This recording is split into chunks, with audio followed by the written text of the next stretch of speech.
बिस्मिल्लाहिर्रहमानिर्रहीम अस्सलाम वालेकुम and good evening viewers. Welcome to program tonight talk on Aawaz entertainment. मैं हूं आपका होस्ट रिजवान असलम। नाज़रीन, आज हम जो कश्मीर सॉलिडेरिटी डे है, जिसको पहले कश्मीर डे के नाम से पुकारा जाता था, उसके हवाले से हम बात करेंगे।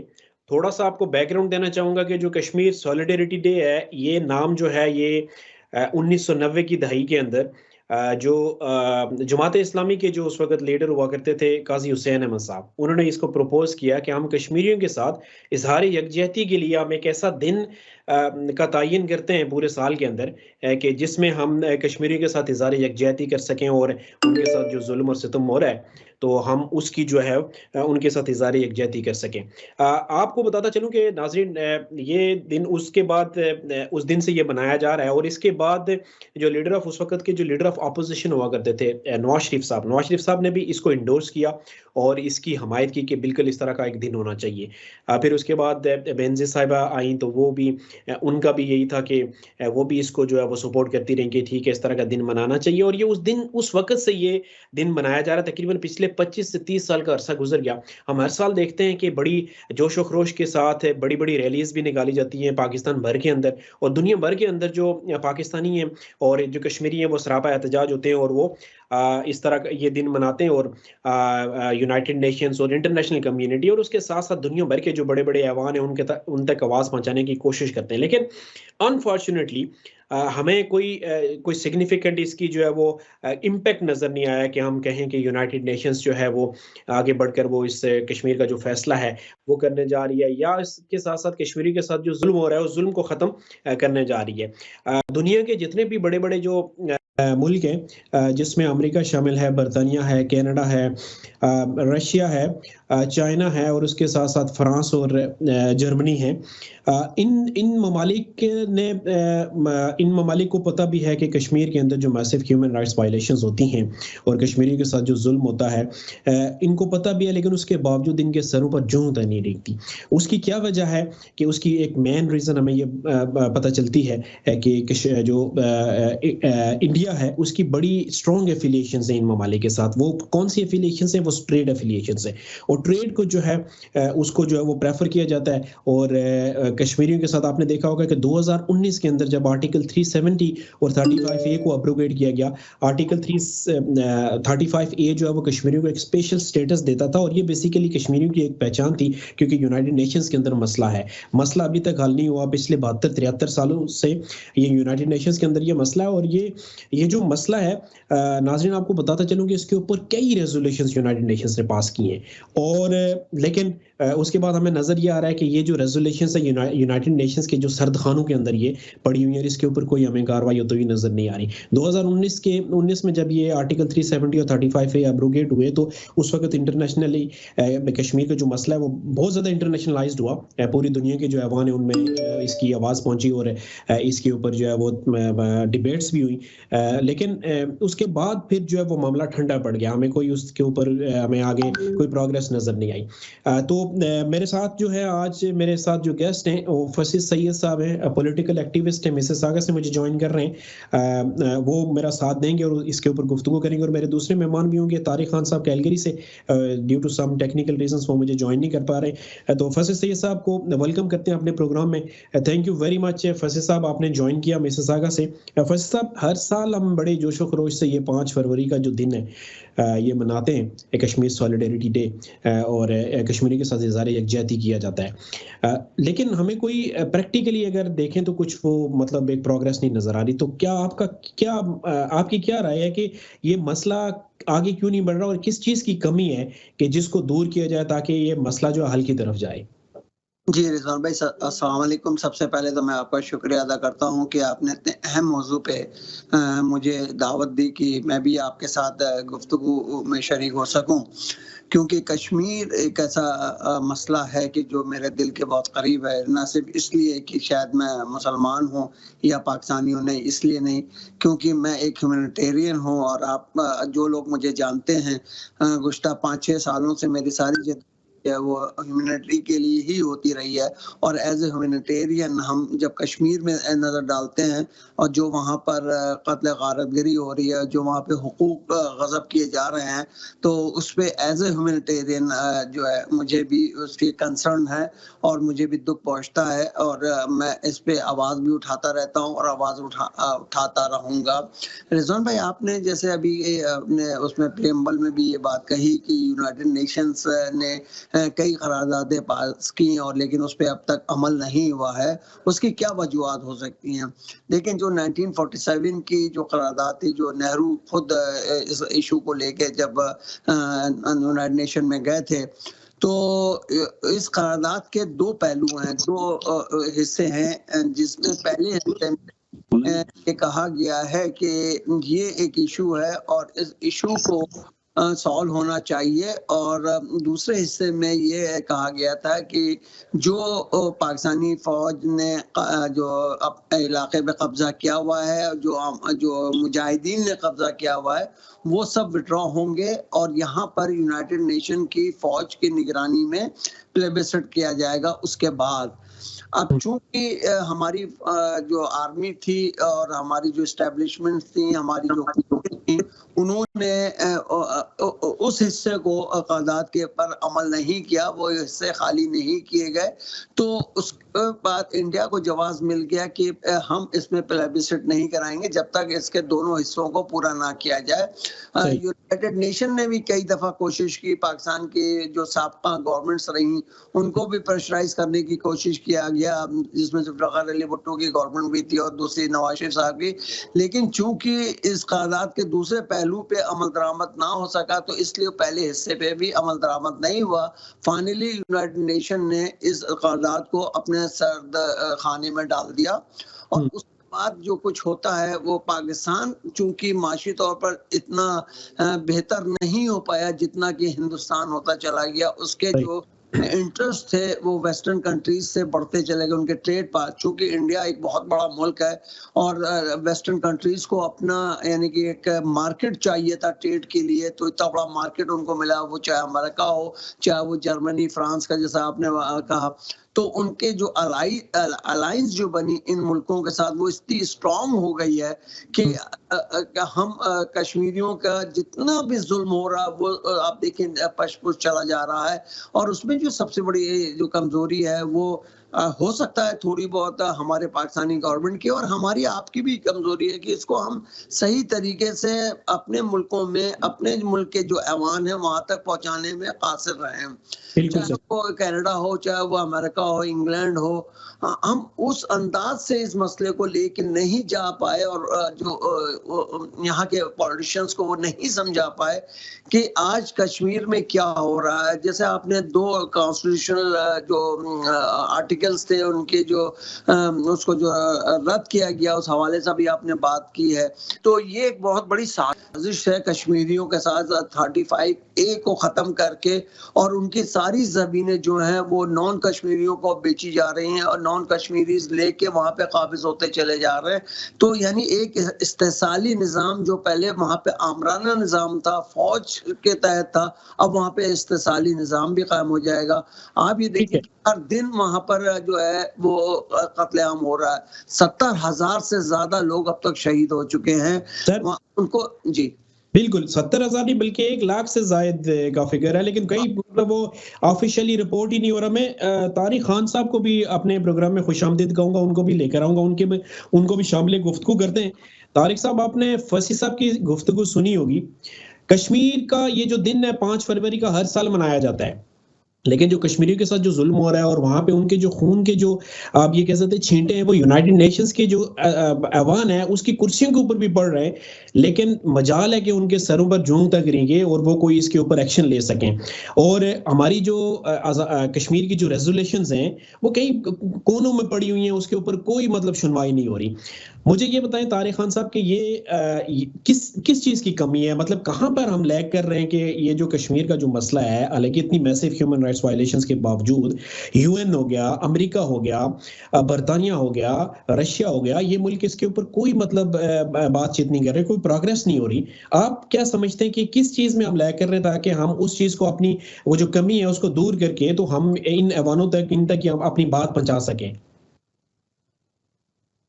बिस्मिल्लाहिर्रहमानिर्रहीम। रिजवान, सबसे पहले आपका बहुत शुक्रिया। मैं फसी भाई की आवाज़ ज़्यादा सुन नहीं सका हूँ क्योंकि यहाँ पे कोई इंटरप्शन थी इसमें कनेक्शन में। तो आपको पता है कि मैं ये टेक्नोलॉजी और मैं बाहर हूँ, मैं मेरा सारा सेटअप चूंकि घर पे मौजूद ऑफिस में, मैं बाहर था तो बाहर से मैंने सेल फोन के ऊपर ले रहा हूँ। जी बहुत शुक्रिया। पता नहीं आपको मेरी आवाज़ आ रही है? आपको क्लियर आवाज़ आ रही है? आपको बात यह कि ये जो thank you so much, you are always taking, आप इन कश्मीर को सबसे पहले रखते हो, आप इस इशू के ऊपर बात करते हो, ऑप्रेस्ड के लिए आवाज उठाते हो। आप और आपके चैनल को मुबारकबाद पेश करता हूँ और शुक्रिया अदा करता हूँ on behalf of Kashmiris all over the world कि आप हमेशा कश्मीर के हवाले से गुफ्तगू करते हैं, बुलाते हैं, बात करते हैं, लोगों का पॉइंट ऑफ व्यू लेते हैं। बात यह कि मेरे और फसी साहब से ये और आपसे और आपके जो थोड़े से जो कश्मीरी आज़ाद कश्मीर में बसते हैं, ये इनके उससे अबव है। पाकिस्तान जो कि हमारा वकील था, जिसके लिए बहुत सारी लोगों ने बड़ी कुर्बानियां दी, लहा के पाकिस्तान के नाम के ऊपर आज भी दे रहे हैं, देते भी रहेंगे, बहुत सारी प्राइस पे की। पाकिस्तान के अपने अंदरूनी हालात ऐसे थे कि जिसमें स्टैब्लिशमेंट एक किसी को ऐसा किरदार अदा कर रही है कि सियासतदान, स्टैब्लिशमेंट और ये चूहे बिल्ली का खेल खेल रहे हैं, अवाम के साथ खेल रहे हैं। जब तक मजबूत पाकिस्तान नहीं होगा तो आपकी बात सुनेगा कौन? जब आप कटोरा लेके पूरी दुनिया में भीख मांगते फिरेंगे तो आपका क्या हाल है कि यूनाइटेड नेशन वाले आपको सुनेंगे? और दूसरी तरफ जो है वो हिंदुस्तान है, जो दुनिया की बहुत बड़ी मार्केट है, जहां पे लोग अगर एक कोक की कम चली जाती है तो वो billions and billions of dollars की इन्वेस्टमेंट है लोगों के। आप देखें, जिसको हम ये कहते थे बांग्लादेश का आज टका जो है पाकिस्तान के रुपए से 2 गुना ज्यादा हो चुका है। आपकी इकोनॉमी किस तरफ जाती है, आपके घर के अंदरूनी हालात कैसे हैं, तो आप कश्मीरियों की वकालत क्या करेंगे? मेरे ख्याल में इसका सिंपल सा जवाब यह है कि अब पाकिस्तानियों को, कश्मीरियों को ये सोचना पड़ेगा कि क्या ये जो लीडरशिप है, और वहां पे सीधी सीधी हुक्मरानी फौजी होती है, फौजियों को भी ये सोचना पड़ेगा कि इनफ इज इनफ। फौजियों को भी ये सोचना पड़ेगा कि इनफ इज इनफ। ये मुल्क है तो आप भी हैं, मत इसके साथ खेलो, मत इसके साथ खिलवाड़ करो, अपनी बैरकों में चले जाओ और सिविलियन को काम करने दो। और सियासतदानों को भी ये सोचना पड़ेगा कि करोड़ों अरबों डॉलर मत इनसे लेके अपनी नस्लों को बनाए, और पाकिस्तान के अवाम को भी इसके लिए आवाज उठानी पड़ेगी, तभी जाके कश्मीर का कोई मसला कहीं भी हल हो सकता है। मेरा तो ये ख्याल है। बिल्कुल सही। फसी साहब की तरफ वापस चलेंगे। नाज़रीन, इससे पहले मैं फसी साहब के पास जाऊं, मैं आपको बताता चलूं कि देखें ये जो यूनाइटेड नेशंस के अंदर ये जो रेजोल्यूशन है, इसमें यही कहा गया कि वहां पर रेफरेंडम करवाया जाए उस रीजन के अंदर। And it's not like anything के Kashmiris are asking above the law.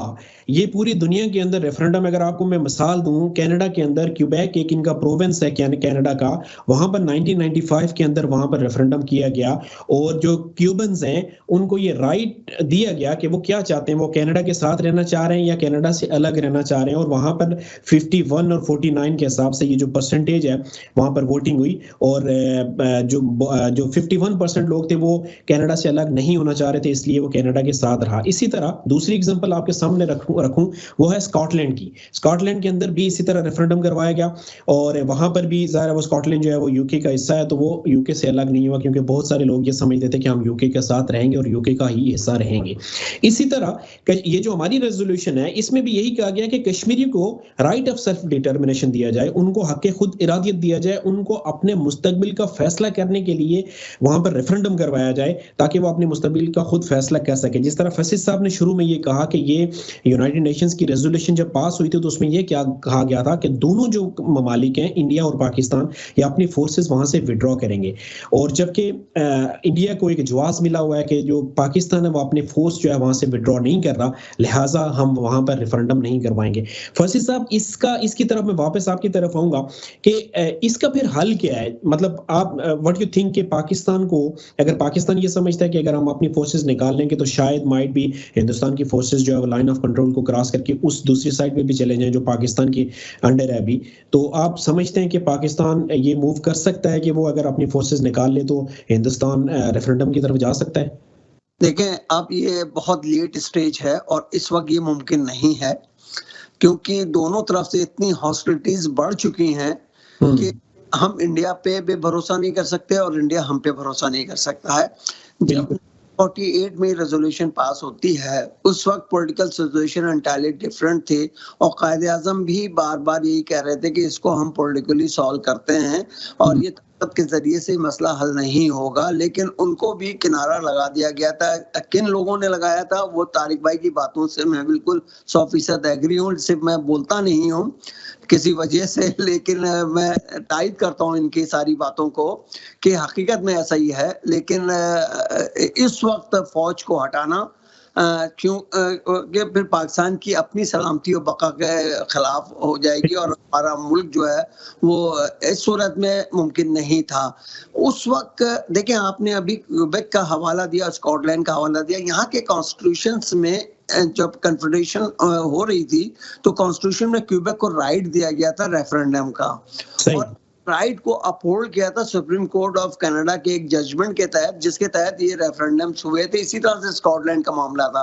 Kashmir का मामला ऐसा नहीं है। कश्मीर को कॉन्स्टिट्यूशनली कोई राइट नहीं है रेफरेंडम का या सेल्फ प्रेसिडेंट का। ये राइट उनको मिला था जब नेहरू ये मसला लेके अक़वाम मुत्तहिदा के अंदर गया और ये रेजोल्यूशन पास हुई थी। तो उस वक्त डेफिनेटली अगर हमारी फौज पीछे हट जाती, उस करारदाद में हिंदुस्तानी फौज को हटने का नहीं कहा गया था, ये कहा गया था कि ये सारे मुजाहिदीन और पाकिस्तानी फौज वापस जाएगी और यूनाइटेड नेशन जो है वो इंडिया के साथ मिलकर यहाँ प्लेबिसाइट कराएगी, सेल्फ डिटरमिनेशन का वो वोट कराएगी।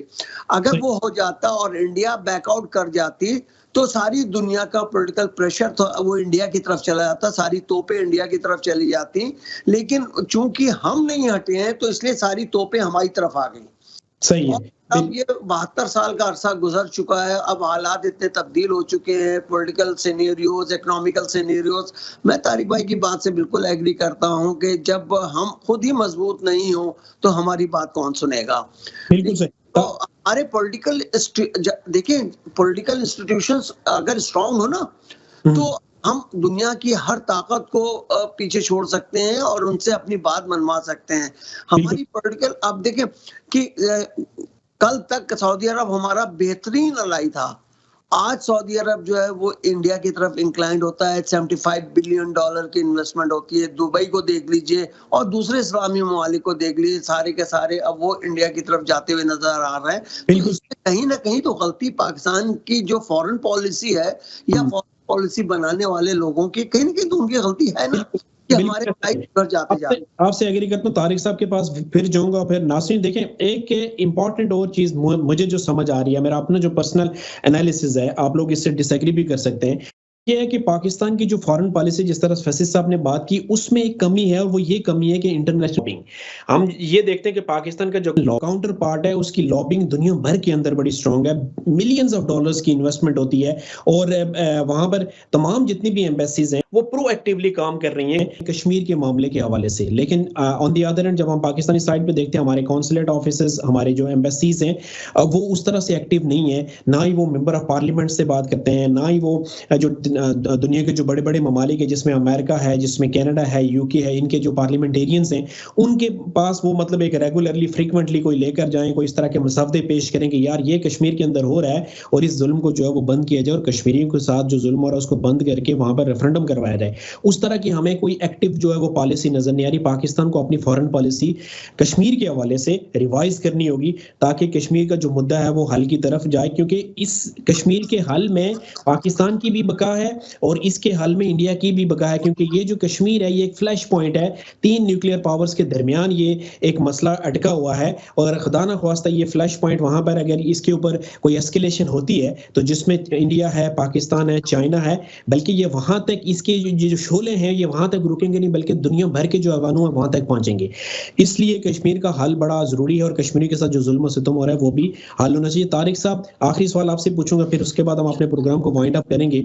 आप क्या समझते हैं कि पाकिस्तान को अपनी फॉरेन पॉलिसी रिवाइज करनी चाहिए कश्मीर के हवाले से? और दूसरा, पाकिस्तान ये जो कश्मीर का जो इशू है ये 2019 जब 370 और 35 एब्रोगेट हुआ और उसके बाद पाकिस्तान ने बड़ा एक्टिवली इसके ऊपर काम किया और ये मसला उसके बाद इंटरनेशनलाइज हुआ है, आप इसको मानते हैं कि नहीं? रिजवान, आप और मैं दोनों यूनाइटेड नेशन में मौजूद थे जब ये 35 को और 370 को जब उसने खत्म किया।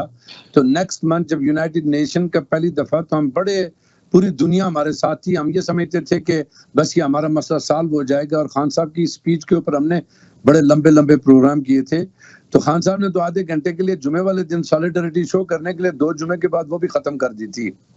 बात ये हो रही है कि हमें ख्वाबों की दुनिया से निकल के अब रियलिस्टिक अप्रोच करनी पड़ेगी। पाकिस्तान की तो पॉलिसी कोई नहीं है भाई। पाकिस्तान की तो आप कश्मीर के हवाले से पॉलिसी की बात कर रहे हो। वहां पे प्रॉब्लम यह है कि एस्टेब्लिशमेंट जो है वो अपने पंजे गाड़े हुए हैं, उसने सियासतदानों की फाइलें बना के रखे हैं, उसने, उनको मुल्क की परवाही कोई नहीं है। मुल्क की इकोनॉमिकल सिचुएशन क्या है कि आप बैंकरप्सी के ऊपर पहुंच चुके हो, आपने, दुनिया ने आपको घेरा हुआ है। ये जो न्यूक्लियर वार के जो है ना, ये शोशे हैं, कुछ नहीं उन्हें देना है। ट्रस्ट मी, ये दुनिया से बहुत अबव जा चुकी है, किसी को कोई न्यूक्लियर वार करने नहीं देना है। इस वक्त जो है ना चाइना और अमेरिका की लड़ाई है, इंटरनेशनल मामलात हैं, अरबों के ऊपर जिसकी बात कर रहे हैं ना, तो अरब ये यूएई जो है ये ग्रेटर इसराइल का कैपिटल होगा। आप मतलब इस वक्त आपको थोड़ा सा अपने आप को संभलना होगा। मुझे खुशी इस बात की है कि खान साहब जो इस वक्त चाइना की तरफ गए और वहां पे अपने जो ताल्लुकात और मरासम बढ़ा रहे हैं, रशिया की तरफ जा रहे हैं, अपने ब्लॉक को मजबूत करें, अपनी इकोनॉमी को मजबूत करें। एस्टेब्लिशमेंट को इस बात के ऊपर ज्यादा तवज्जो देनी चाहिए कि मुल्क है तो सब कुछ है और अपने इंटरेस्ट के लिए काम करें। और मुझे पूरा यकीन है कि जब एक मजबूत पाकिस्तान होगा तो वो कश्मीरियों के लिए आवाज भी उठा सकेगा। अदरवाइज ये मार दौड़ चलती रहेगी, ये प्रॉक्सी वार भी चलती रहेगी, कश्मीरी ऐसे पिसते रहेंगे। और ये जो 10 फरवरी के 11 फरवरी को करने के लिए 5 फरवरी का एक ड्रामा था, ये भी चलता रहेगा। बहरहाल मैं ये समझता हूँ कि इस वक्त दुनिया भर में बसने वाले कश्मीरी, 1 मिनट रिजवान, दुनिया भर में बसने वाले कश्मीरी, पाकिस्तानी और जो लोग रियलिस्टिक अप्रोच रखते हैं, समझते हैं, उनको इसके ऊपर बात करनी पड़ेगी कि आपने अपने मुल्क की जड़ें कैसे मजबूत करेंगे कि बाकी इश्यूज का हल करेंगे आप। बहुत शुक्रिया, थैंक यू वेरी मच मेरे दोनों मेहमानों का, फैसल सैयद साहब और तारिक खान साहब। नाज़रीन, ये आपने गुफ्तगू सुनी, कश्मीर के हवाले से हमने बात की, 5 फरवरी के हवाले से बात की और इसका यही वाहिद हल है कि जो दुनिया के जो बड़े बड़े ममालिक हैं जिसमें अमेरिका, कनाडा, यूके, ब्रसेल्स के अंदर और मॉस्को के अंदर और बीजिंग के अंदर और इसी तरह पेरिस के अंदर जो है वो बड़े बड़े मुजाहरे किए जाएँ और कश्मीरी की जो आवाज़ है वो मुख्तलिफ अवानों तक पहुँचाए जाएँ। कम से कम यहाँ पर ये जो चंद एक मराकिज़ हैं, इन मराकिज़ के अंदर जिनका मैंने नाम लिया है, ये इन चंद एक मराकिज़ के अंदर जो हमारी आवाज़ है, जो हमारी चीखें वो आसमानों तक पहुंचे, तब जाके कश्मीर का कोई मसला हल हो सकता है। तो मैं ब्रेक की तरफ जा रहा हूं, तो ब्रेक से वापस होऊंगा इंशाल्लाह ताला, अपने दूसरे सेगमेंट का आगाज करेंगे। छोटे से ब्रेक से वापस आता हूं। वेलकम बैक नाजरीन, आप देख रहे हैं tonight talk with Rizwan Aslam और मेरे साथ मौजूद हैं नन अदर देन कलीद रशीद साहब। कलीद रशीद साहब जो हैं, आप उनको जानते हैं, जानी बजानी शख्सियत है हमारे पाकिस्तानी कम्युनिटी के हीरो हैं ये, और मेंबर ऑफ पार्लियामेंट और मिनिस्टर भी हैं माशाल्लाह से। मेरे ख्याल से पाकिस्तानी कम्युनिटी से पहले ये हैं बंदे हैं जिनको मिनिस्टरशिप मिली है और हमें इस चीज़ पे बड़ा फ़ख्र भी है। और ये बड़ा पाकिस्तानी कम्युनिटी की बड़ी देखभाल भी करते हैं और उसके साथ साथ अंटारियंस की बड़ी देखभाल करते हैं। वेलकम कलीद भाई, thank you so much for joining. Thank you, Rizwan Saab. Thank you so much for having me on your show. Thank you. सबसे पहला क्वेश्चन आपसे कि एक तो कोविड के हवाले से आपसे पूछूंगा कि कोविड के हवाले से जो आपने सोशल गैदरिंग की जो लिमिट्स आपने रखी हैं, इंडोर 10 और आउटडोर 25, तो क्वेश्चन आपसे ये पूछना चाहूंगा कि ये जो इंडोर आपने रखी है इसमें 10 मतलब जिस तरह जिम हो गया या फॉर एग्जांपल इस तरह के जो सिनेमाज हो गए तो वहां पे 10 लोगों से तो काम नहीं चल सकता, तो इसके ऊपर आपने क्या मतलब सोच के तो ये डिसाइड किया हुआ कि सिर्फ इंडोर जो है वो अगर फॉर एग्जांपल कैपेसिटी उनके पास ज्यादा भी है लेकिन उसके बावजूद आपने लिमिट रखी हुई है कि 10 से ज्यादा लोग अंदर जमा नहीं हो सकते? नहीं, एक्चुअली रिजवान साहब थोड़ी सी मिसअंडरस्टैंडिंग है। बेसिकली जो 10 लोग हैं वो इंडोर यानी कि आपके विद इन आपके अपने घर के अंदर 10 लोग इंडोर हो सकते हैं जी, और 25 लोग बाहर एक साथ गैदर हो सकते हैं आउटसाइड। यानी कि फ़र्ज़ करें अगर आपका बैकयार्ड हो गया या कहीं पार्क में 25 लोग जो हैं वो एक साथ जमा हो सकते हैं। उसके अलावा रेस्टोरेंट्स, जिम, सिनेमास वहाँ पे 50% कैपेसिटी है हमें रखी हुई है, लेकिन प्रूफ ऑफ वैक्सीन जो है दैट इज़ 100% मैंडेटरी। 50% का मतलब ये है कि यानी आपकी कैपेसिटी जितनी है तो उसका हाफ आप मतलब वहाँ पे आप लोगों को जमा कर सकते हैं। मिसाल के तौर पे आपके पास 100 की कैपेसिटी है तो आप 50 लोग वहाँ पे इंडोर जमा कर सकते हैं, राइट? जी एब्सोल्युटली। अगर आप एक एग्जांपल ले लें किसी बैंक्वेट हॉल की, और अगर बैंक्वेट हॉल की जो पोस्टेड कैपेसिटी है based on the fire regulation और जो म्यूनिसिपैलिटी से उनको अप्रूवल मिला हुआ है, अगर if they have a capacity of 1000 individuals then they can only have 500, but again proof of vaccine is required. बिल्कुल सही है। अच्छा ये बताइएगा कि ये स्मार्ट हेल्थ कार्ड की जो QR कोड स्कैन करना है इसकी इसके हवाले से आपने ये पिछले दिनों में मैं देख रहा था कि कुछ आपने पोस्टिंग की थी, इसके बारे में थोड़ी सी अगर डिटेल बता दें हमारे नाजरीन को, ये है क्या और इसको कैसे यूज करना है और ये कब यूज करना है? नहीं, एक्चुअली जो स्मार्ट हेल्थ कार्ड जो है वो बेसिकली जो QR कोड है उसके लिए जो है आप अगर as a country, jurisdiction, province, state, आपको if you are part of this smart health card QR system, then other jurisdictions depending on कि अगर आप registered हैं, so let's say for example Ontario is part of the smart health card QR code system, and our Verify Ontario app can now read the QR code of provinces, states or jurisdictions who are part of the smart health QR code. So let's say for example Canada के अंदर जितने भी provinces हैं और territories वगैरह वो उनके जो QR कोड्स हैं वो ऑन्टेरियो की जो वेरीफाई ऐप है, ऑन्टेरियो वेरीफाई ऐप, जो कि QR कोड को रीड करती है, it can read that QR code. उसके अलावा US के अंदर कुछ स्टेट्स हैं जो कि already they are part of the smart health QR code network. So as long as you are part of that network, our Ontario Verify Ontario app can read their QR code. Just for the understanding, this smart health card ये कोई नया health card नहीं आ रहा बल्कि ये एक app की बात हो रही है, right? बेसिकली एक सिस्टम है ये, it's a back and system जहाँ पे आपको रजिस्टर करना होता है. जैसे ऑन्टेरियो का जो QR कोड है, it is registered with the smart health QR codes network. और अब अगर कोई jurisdiction जहाँ पे आप जाएं, अगर प्रोविंस, किसी भी प्रोविंस के अंदर जाएं और अगर उनकी ऐप जो है वो आपके QR कोड को रीड कर सकती है. बिल्कुल सही है. अच्छा ये बताइएगा कि कोविड के हवाले से क्या आगे क्या मैयर्स मतलब हुकूमत लेने जा रही है, मींस कि इसी तरह लॉकडाउन चलता रहेगा, या क्योंकि अमेरिका के अंदर हमने देखा कि थोड़ा डिफरेंटली वो इस चीज को जो है वो ऑपरेट कर रहे हैं. वो लॉकडाउन उसी तरह जिस तरह कंप्लीटली शट डाउन ओंटारियो के अंदर है या मतलब कनाडा के अंदर है, इस तरह अमेरिका के अंदर नहीं है. तो बिजनेसेस हमारे तकरीबन बंद हैं. तो आगे क्या हुकूमत के क्या प्लान्स हैं कि मतलब वैक्सीनेशन अगर कंप्लीट हो जाती है या जिस तरह ये नया वेरिएंट आया ओमिक्रॉन, इसके हवाले से भी अगर आपकी वैक्सीनेशन कंप्लीट हो जाती है तो ये कंप्लीटली ओपन होगा दोबारा से, उस तरह हम नॉर्मल लाइफ की तरफ जाएंगे या इसमें टाइम लग जाएगा अभी? नहीं, देखिए रिजवान साहब, 100% हमारी तो एज अ प्रोविंशियल गवर्नमेंट और इसमें फेडरल गवर्नमेंट हमारी तो कोशिश है कि जितनी जल्दी हो सके we are hoping that we go back to our normal routine. और अभी January 31st से जो एक modified restrictions हम लोगों ने implement करी हुई थी, January 31st से उन restrictions में जो है थोड़ी सी कमी आई है.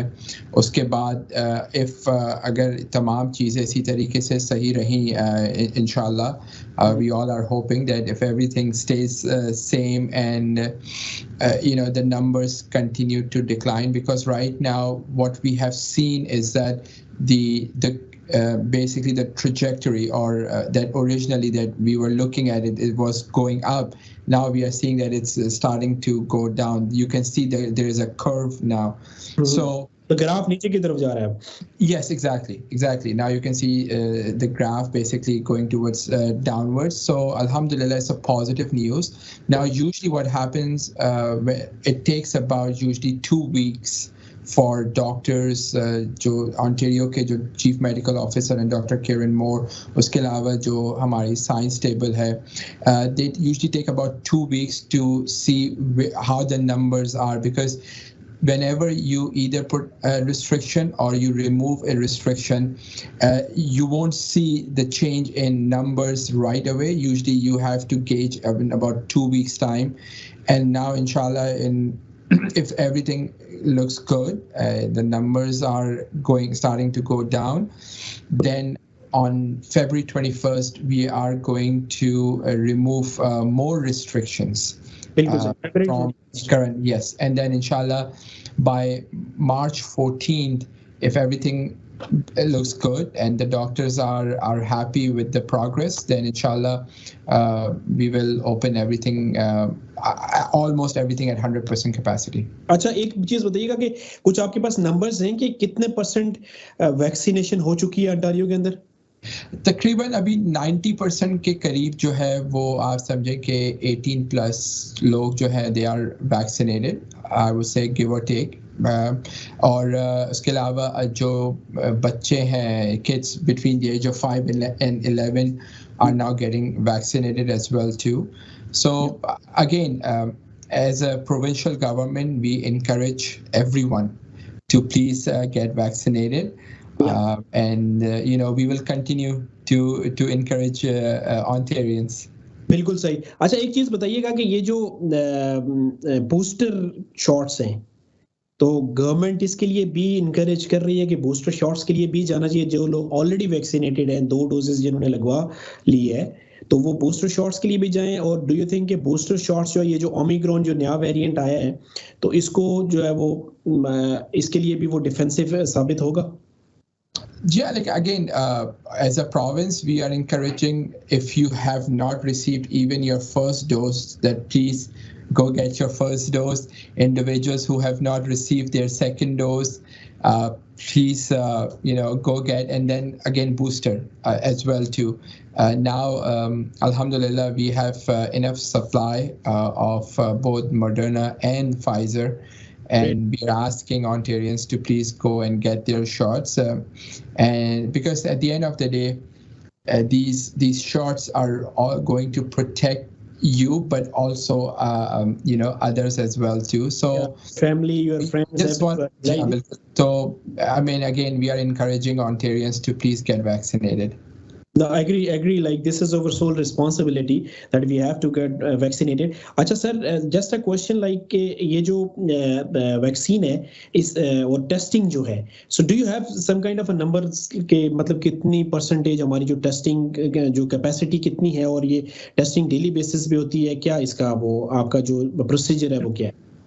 So basically, रिजवान साहब, अभी तकरीबन कुछ हफ्ते पहले थोड़े से चेंजेस आई हैं टेस्टिंग के अंदर.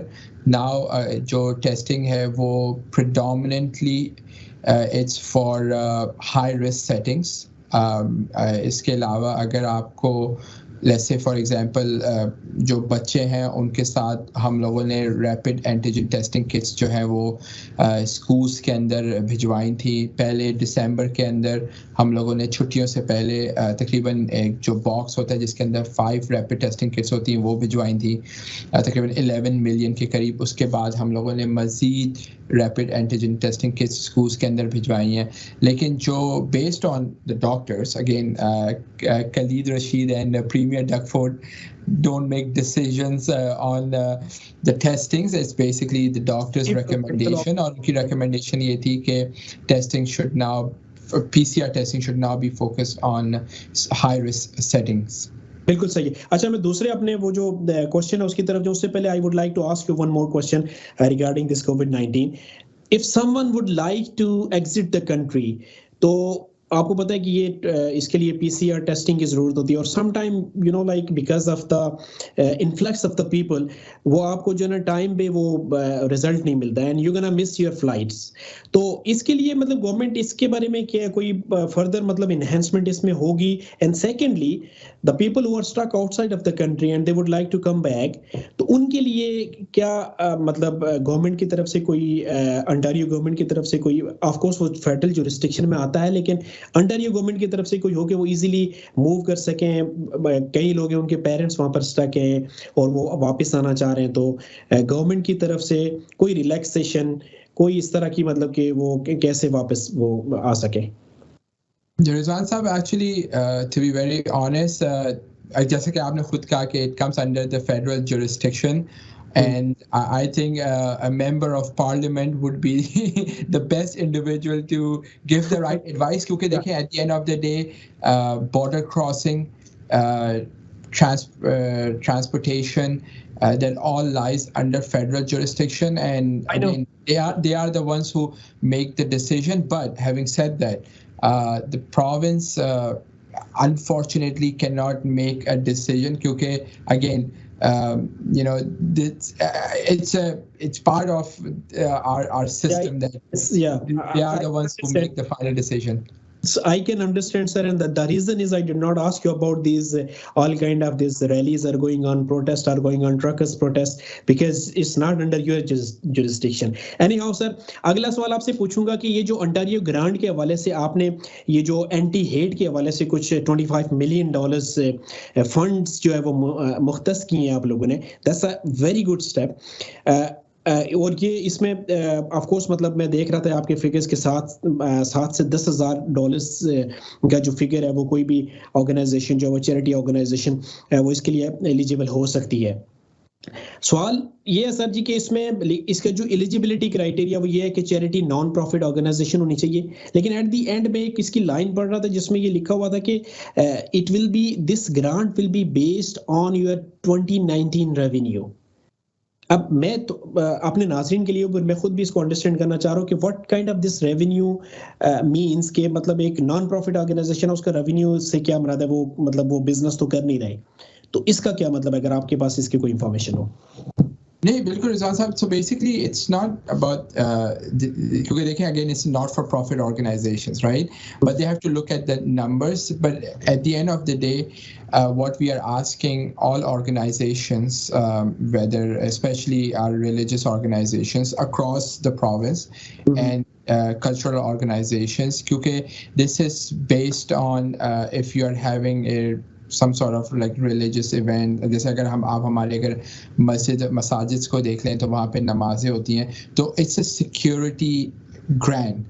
So again, I would encourage everyone to please apply if you are a religious organization or anything. Just please apply, and inshallah, hopefully, you know, you are eligible to get the organization. Again, Rizwan Sahab, whenever there is an application or grant, there are certain criteria, and I think not only you're talking about the revenue, but I'm sure there will be some other criteria as well too. But these criteria are there for a reason, so that you know we don't want people or individuals or organizations to I won't use the word misuse, but we just want to make sure that everybody gets funds, so we want to make sure that you are eligible for such बिल्कुल सही। grants. बिल्कुल सही। अपने नाज़रीन को थोड़ा सा इसमें क्लियर कर दो, मैं भी बहुत सारे लोगों को ये ना बताओ कि ये जो ग्रांट है ये एंटी हेट के हवाले से जो है वो ओंटारियो गवर्नमेंट की तरफ से ये कि बड़ा अच्छा इक़दाम किया गया है कि एंटी हेट के हवाले से कोई सिक्योरिटी पर्पस के लिए जो नॉन प्रॉफिट ऑर्गेनाइजेशंस हैं, रिलीजियस जो ऑर्गेनाइजेशंस हैं, तो उनके लिए है। तो उसके इसके हवाले से जो है वो ओंटारियो गवर्नमेंट ने ये जो ग्रांट दी है, it's a very good grant. तो अच्छा, आपसे आखिरी सवाल पूछूंगा, फिर उसके बाद हम अपने प्रोग्राम के उसकी तरफ जाएंगे, रैप अप करेंगे प्रोग्राम को।